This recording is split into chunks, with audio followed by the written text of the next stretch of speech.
اعوذ باللہ من الشیطان الرجیم، بسم اللہ الرحمن الرحیم۔ حضرت زکریا علیہ السلام کو قوم بنی اسرائیل اور پیغمبروں میں برگزیدہ بنا کر بھیجا گیا۔ آپ علیہ السلام اللہ تعالیٰ کے معزز اور جمیل القدر پیغمبروں میں سے ہیں۔ ایک روایت میں ہے کہ حضرت زکریا علیہ السلام حضرت داؤد علیہ السلام کی اولاد میں سے تھے، اور دوسری روایت میں ارمیہ کی اولاد میں سے تھے۔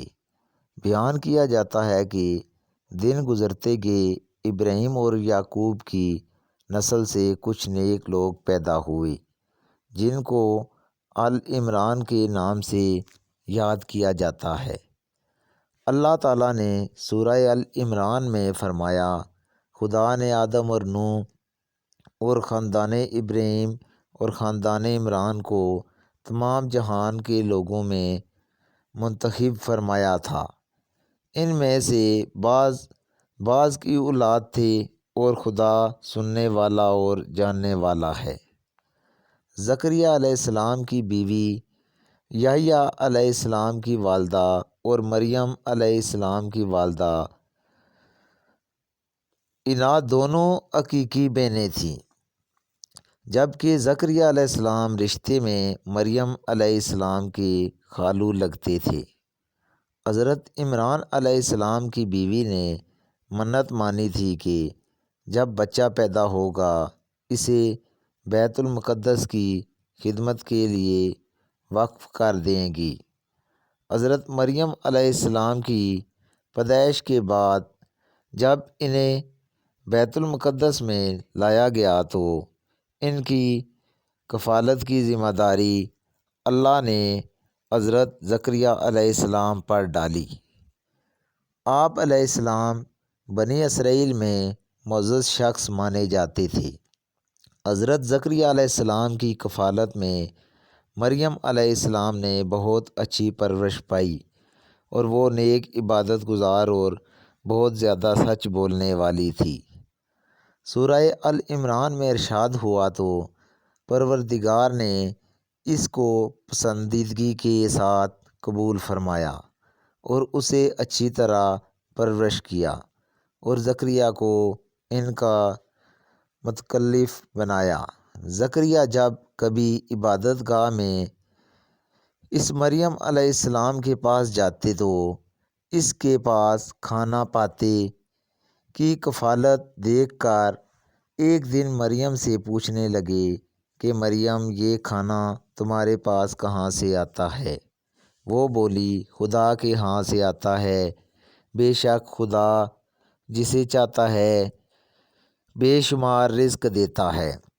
بخاری اور مسلم اور ترمذی اور نسائی کی حدیث ہے کہ آپ صلی اللہ علیہ وآلہ وسلم نے فرمایا، وہ مریم علیہ السلام اپنے زمانے میں سب سے افضل عورت تھی، اور اس امت میں ختیجہ رضی اللہ تعالیٰ عنہا سب سے افضل عورت ہے۔ اولاد کی خواہش۔ زکریا علیہ السلام نے جب حضرت مریم علیہ السلام کی فضیلت دیکھی تو ان کے دل میں بھی اولاد کی خواہش پیدا ہوئی، کیونکہ اس وقت تک آپ بے اولاد تھے، جبکہ آپ کی عمر اس وقت 100 سال سے زائد تھی، اور بیوی 90 سال کی تھی۔ اولاد کی شدید تمنا کے باعث انہوں نے اللہ سے مدد مانگی، جس کا ذکر یوں آتا ہے۔ ترجمہ: یہ تمہارے پروردگار کی مہربانی کا بیان ہے جو اس نے اپنے بندے زکریا پر کی، جو میری اور اولاد یعقوب کی میراث کا مالک ہو، اور اے میرے پروردگار اس کو خوش اتوار بناؤ۔ زکریا علیہ السلام اپنے دور کے اکیلے ہی نبی تھے۔ ان کے دور میں اصحاب اور رشتہ دار میں کوئی قابل آدمی نہ تھا، تو ہم نے ان کی پکار سن لی اور ان کو یحییٰ بخشے، اور ان کی بیوی کو ان کے حسن معاشرت کے قابل بنا دیا۔ یہ لوگ لپک لپک کر نیکیاں کرتے اور ہمیں امید ہے پکارتے اور ہمارے آگے عاجزی کیا کرتے تھے۔ دعا کی قبولیت۔ زکریا علیہ السلام یہ سن کر خوش ہوئے اور حیران بھی، کہنے لگے پروردگار، میرے ہاں کس طرح لڑکا ہوگا جس حال میں میری بیوی بانجھ ہے اور میں بڑھاپے کی انتہا کو پہنچ گیا ہوں۔ اللہ تعالیٰ نے جواب دیا، حکم ہوا کہ اسی طرح ہوگا۔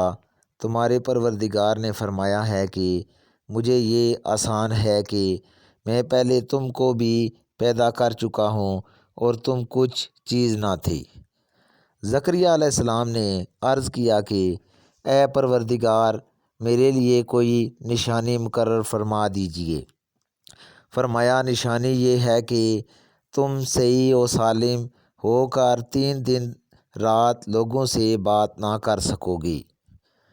جب اللہ نے نشانی ظاہر کی، چنانچہ جب وہ وقت آیا کہ آپ علیہ السلام بول سکتے تھے مگر بول نہ پائے اور صبح و شام اللہ کی عبادت میں مصروف رہتے، یہ نشانی تھی کہ ان کے ہاں بچہ پیدا ہونے والا ہے۔ پھر وہ عبادت کے حجرے سے نکل کر اپنی قوم کے پاس آئے تو ان سے اشارے سے کہا، صبح و شام خدا کو یاد کرتے رہو۔ اللہ تعالیٰ نے سورہ ال عمران میں فرمایا، وہ بھی عبادت گاہ میں کھڑے نماز ہی پڑھ رہے تھے کہ فرشتوں نے آواز دی کہ زکریا، خدا تمہیں یحییٰ کی بشارت دیتا ہے، جو خدا کے فیض یعنی عشاء کی تصدیق کریں گے اور سردار ہوں گے اور عورتوں سے رغبت نہ رکھنے والے اور خدا کے پیغمبر یعنی نیکوکاروں میں ہوں گے۔ اللہ نے انہیں یحییٰ کے روپ میں انتہائی فرمانبردار، نیک و صالح، پرہیزگار اور عبادت گزار بیٹا عطا فرمایا۔ زکریا علیہ السلام اللہ تعالیٰ کا شکر بجا لائے اور قوم بنی اسرائیل کو واضح نصیحت کرتے رہے۔ بنی اسرائیل کی خباثت۔ جب بنی اسرائیل نے حضرت زکریا علیہ السلام کو مارنے کا قصد کیا تو آپ نے ظالموں سے بچنے کے لیے ایک درخت کے کھوکھلے تنے میں جاتے ہوئے دیکھا۔ جب وہاں پہنچے تو آپ کو کہیں نہ پایا۔ اتنے میں لوگوں کے پاس شیطان آیا اور بتایا کہ جس کو آپ تلاش کر رہے ہیں وہ یہاں ہے۔ اس کے بعد آپ کو شہید کر دیا گیا۔ آج کا واقعہ اتنا ہی۔ اجازت دیجیے۔ اللہ حافظ۔